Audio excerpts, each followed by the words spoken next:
여러분은 고양이 한 마리의 가격이 수천만 원, 많게는 막 1억도 넘는다는 사실 알고 계셨나요? 여기에는 여러 가지 이유들이 있는데 마지막에는 정말로 놀라운 사기극까지 있었다는 내용이 있으니 끝까지 영상을 봐주시면 도움이 될 거예요. 안녕하세요, 양신TV 나흥식 수의사입니다. 오늘은 가장 비싼 고양이 품종 4가지에 대한 이야기를 한번 해드릴까 해요. 먼저 첫 번째 소개할 고양이는 피터볼드라는 고양이고요. 최고가가 약 2천만 원에서 4천만 원 정도 되는 고양이거든요. 피터볼드 여러분들 생소하시죠?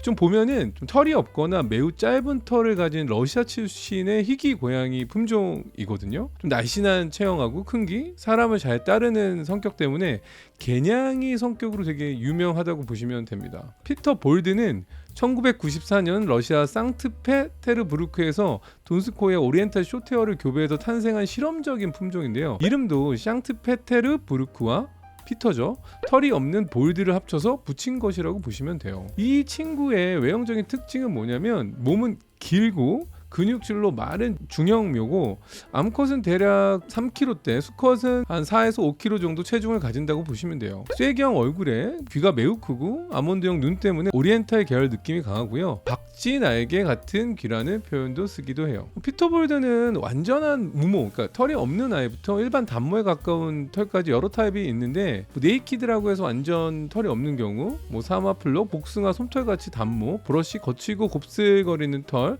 스트레이트, 일반 단모형까지 좀 나누고요. 새끼 때 털이 있다가 2년 정도 2살 되면은 털이 빠지기도 한다고도 알려져 있어요.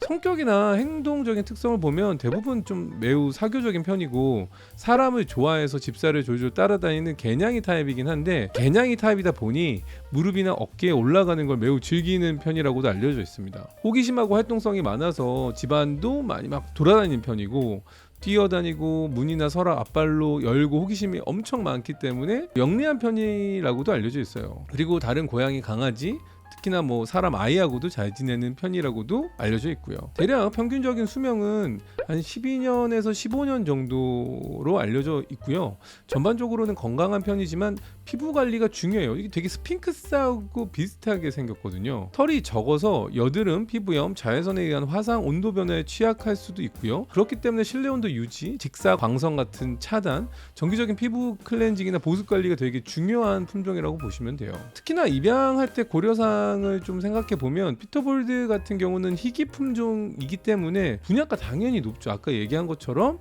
2천만 원에서 4천만 원 정도 사이로 알려져 있고요. 대부분 전문 브리더가 많지 않기 때문에 되게 소수 브리더를 통해서 입양하는 경우가 많다고 보시면 돼요. 사람 접촉과 교감 효과가 큰 품종이기 때문에 집에 있는 시간이 좀 길고 충분히 함께 놀아줄 수 있는 보호자분이라면, 그리고 또 피부 체온 관리 꾸준히 해줄 수 있으면은 좀 적합한 품종이라고 보시면 됩니다. 스핑크스랑 되게 비슷한데 둘 다 털이 거의 없는 고양이지만 유전적인 거, 외형적인 거, 털이 있는 부분에서는 꽤 다른 품종이라고 보시면 돼요. 간단하게 설명을 하자면 피터볼드는 러시아에서 개량해서 나온 품종이라고 보시면 되고요. 스핑크스 같은 경우는 예전에 저희가 묘생사전에서 이야기한 적도 있지만 캐나다 자연 발생 돌연변이 품종이라고 보시면 됩니다.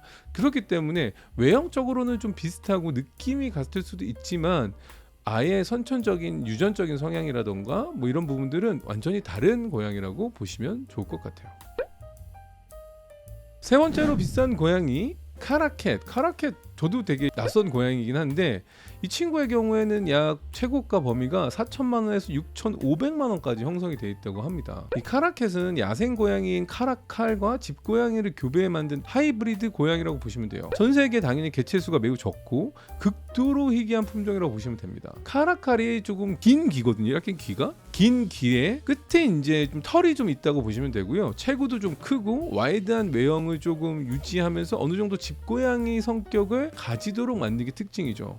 여기서 좀 알 수 있는 게 뒤에도 나오겠지만 조금씩 하이브리드 종인 경우가 되게 분양가나 아니면은 그 비용이 비싸지는 걸 알 수도 있어요. 카라캣은 어디서 왔냐면 1990년대 모스크바 동물원에서 사육 중이던 카라칼이라는 고양이와 야생 고양이죠. 집 고양이가 우연히 교배한 사례가 처음으로 알려져 있고요. 이후 2000년대 후반부터 우크라이나, 러시아 브리더들이 본격적으로 교배하면서 이게 품종화가 시작됐다고 보시면 돼요. 이렇게 야생 고양이하고 실내 고양이를 좀 교배하는 형태가 좀 하이브리드 고양이인데 이런 걸 이제 F1, F2 이렇게 막 나누기도 하거든요.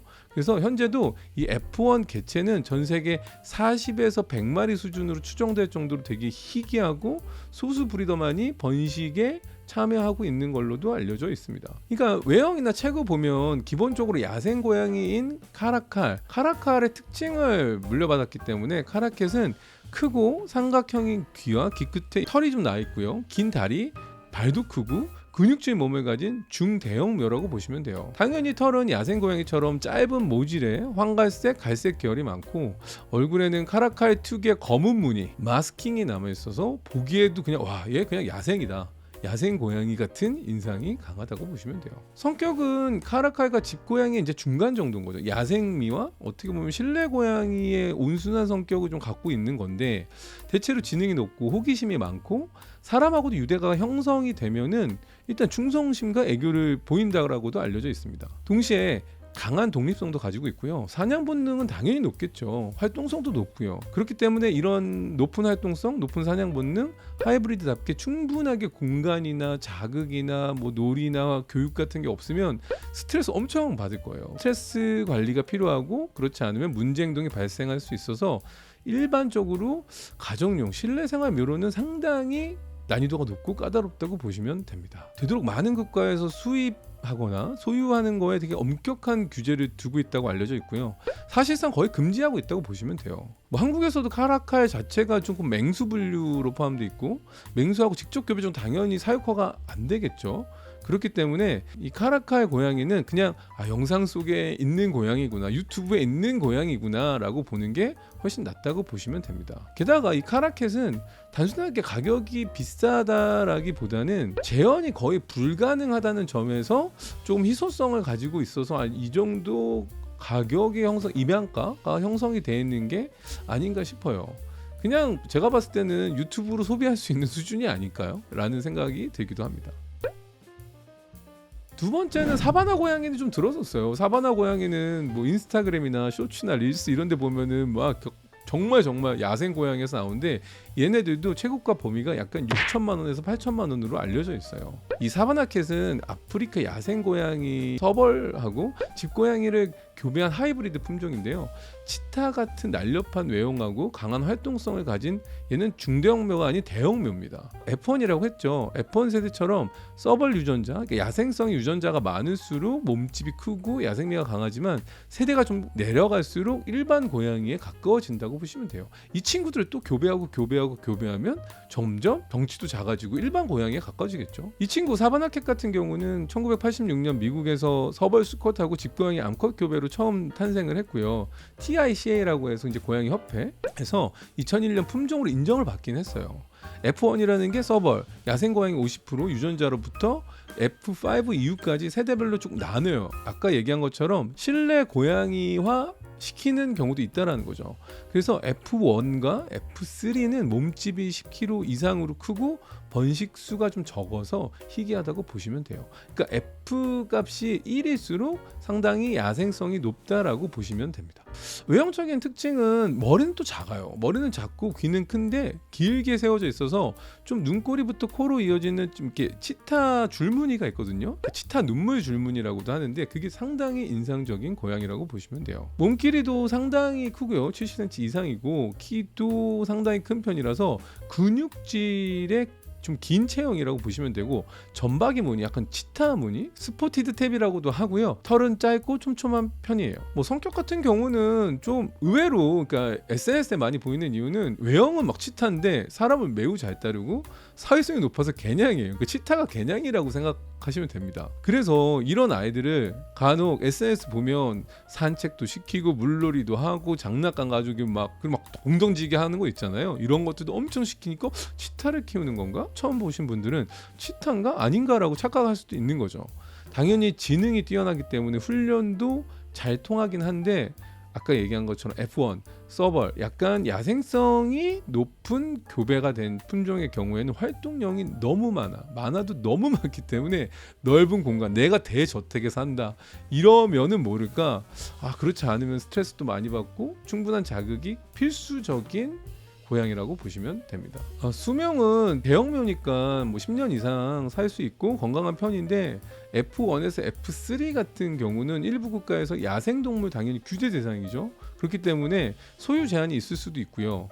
당연히 에너지가 너무 많기 때문에 스트레스 받을 경우 당연히 집안 물건을 그냥 때려 부시는 그런 것들이 있을 수가 있다. 분양가도 F1, F2, F3에 따라서 상당히 가격 차이가 있을 수가 있지만 상당히 높은 가격대를 형성하고 있는 품종이라고 보시면 됩니다. 마지막 대망의 1위 아쉐라 들어보셨나요? 이 친구는 정말 비하인드 얘기가 많은 품종이고 최고가 기록은 약 1억에서 2억 원으로 알려져 있어요.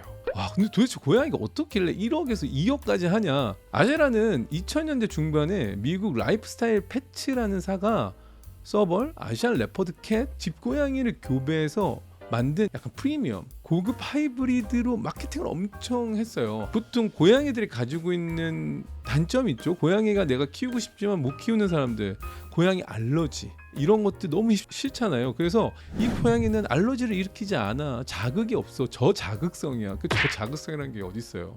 대단한 뭐 노벨상감이죠. 근데 결론적으로는 이 실제가 사바나 캣을 그냥 비싼 가격에 속여서 판매한 사기 품종으로 결국은 밝혀졌어요. 회사는 문을 닫고 만스런을 했던 사례예요. 이게 되게 웃긴 게 이 회사는 이 사이먼 브로디라는 사람이 운영한 라이프스타일 패트라는 회사인데요.